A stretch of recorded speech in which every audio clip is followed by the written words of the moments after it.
Hi, welcome. My name is Lars Eric Robinson with Lars Arts, All Around Artainment. I'm an illustrator / fine artist. Today we're going to talk about how to do abstract painting. This is a very personal thing to explain how to do abstract, because it's basically just whatever you feel like you want to be able to paint. It's more of a feeling type of thing. It's more of a look kind of you want to have in your house. You have to think about the colors that you have. So if you have mostly, for example, you could just do a triangle like that, and if you want to repeat that triangle again, you could do another one right here.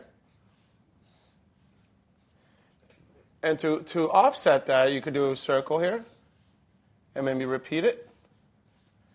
You could do another circle up here. It's all about repeating, I believe, in abstract. It doesn't necessarily have to be anything that it's kind of evolved from pop art, abstract pop art, similar thing. So a friend of mine, actually, me and him were doing a painting for his parents' house, and he had contact paper, and he actually took contact paper, and he colored in. We actually laid blue contact paper right here, so it's really sharp against the background. And I thought that was very smart because it gave it a sharp edge.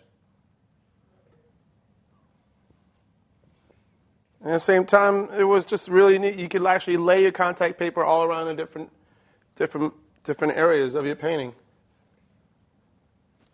So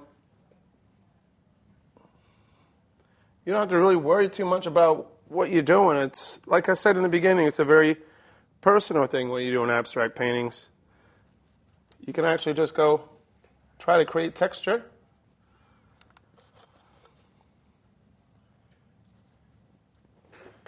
Here's a quick example of abstract painting. If you can imagine that on a canvas kind of scale. Abstract is very much a personal thing. And it's about creating a mood and creating what colors you have in your house. So thank you for joining me, and I hope that explains a little bit to you about abstract painting.